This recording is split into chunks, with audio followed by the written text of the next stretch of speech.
রাজ্য সরকারের পক্ষ থেকে স্কুল ছুট পড়ুয়াদের স্কুলমুখী করতে স্কুলের পোশাক থেকে শুরু করে বই খাতা ব্যাগ প্রদান করা হচ্ছে।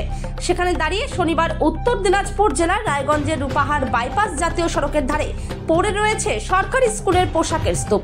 এই ঘটনার জেরে চাঞ্চল্য ছড়ায় এলাকায়। এদিন সরকারি বিশ্ব বাংলা লোগো সাঁটানো সরকারি স্কুলের পোশাক বাইপাসের ধারে পড়ে থাকতে দেখেন স্থানীয়রা। বিষয়টি জানাজানি হতে এলাকার মানুষেরা ভিড় জমাতে শুরু করে। খবর দেওয়া হয় রায়গঞ্জ থানার পুলিশকে।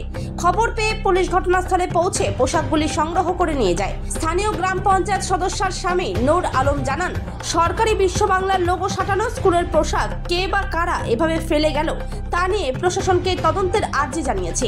এর পেছনে কোনো গভীর ষড়যন্ত্র আছে বলেই স্থানীয়রা দাবি করেছেন। ঘটনার তদন্তে পুলিশ। অপরদিকে স্থানীয় বাসিন্দা সুব্রত দেব পাল কি বললেন শুনে নেব। আমার নাম নূর আলম, আমি রূপার সংসদের মেম্বারের হাজবেন্ড।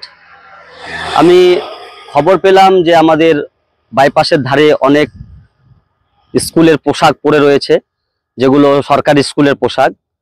তো দেখে খুব হতাশ হলাম, যেখানে রাজ্য সরকার দারিদ্র্য সীমার নিচে বসবাসকারী শিশুদের জন্য তাদেরকে স্কুলমুখী করার জন্য ফ্রিতে পোশাক দিচ্ছেন, খাবার দিচ্ছেন, মিড ডে মিলের খাতা কলম থেকে শুরু করে স্কুলের সমস্ত জিনিসপত্রের তিনি সরবরাহ দিচ্ছেন। সেই জায়গায় এই রকম দৃশ্য দেখে আমি তো হতবাক যে প্রায় হাজারখানেক পোশাক নতুন সবেমাত্র মানে ফ্যাক্টরি থেকে বের হওয়া এরকম মনে হচ্ছে, এবং পশ্চিমবঙ্গ সরকারের লোগো লাগানো আছে। তো আমার প্রশ্ন একটাই যে এই সমস্ত জিনিসগুলো যারা বন্টনকারী সংস্থা তারা কি করে এই গাফিলতিটা করলো সরকারি সম্পদের? যদি এখানে কোনো অসাধু চক্রের হাত থাকে সেই বিষয়টা নিয়ে আমি কিন্তু প্রশাসনকে একটু তদারকির জন্য অনুরোধ করব, কারণ এগুলো তো সরকারি সম্পত্তির মানে অপব্যবহার। এগুলো সরকারি সম্পদ কি করে এভাবে মানে লাপরবাহির কারণে এখানে পড়ে থাকবে? আমি এখন প্রশাসনকে, রায়গঞ্জ প্রশাসনকে জানাবো, ওরা বিষয়টা যেন খতিয়ে দেখে।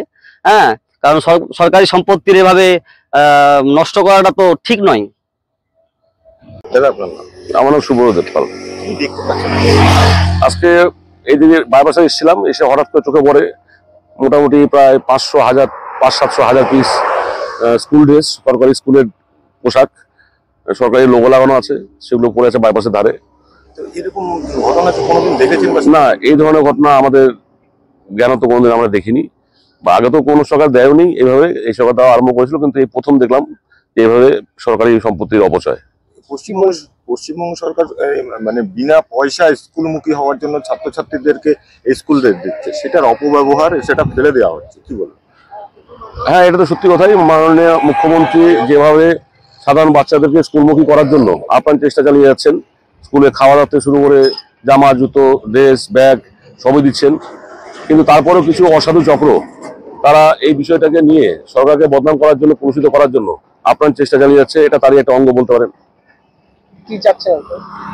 আমরা দেখি লোকাল থানাকে খবর দেবো, লোকাল থানা আসুক, এগুলো নিয়ে যাক, নিয়ে গিয়ে সঠিক তদন্ত হয়ে যদি কেউ দোষী বের হয় তার জন্য সঠিক শাস্তি হয়।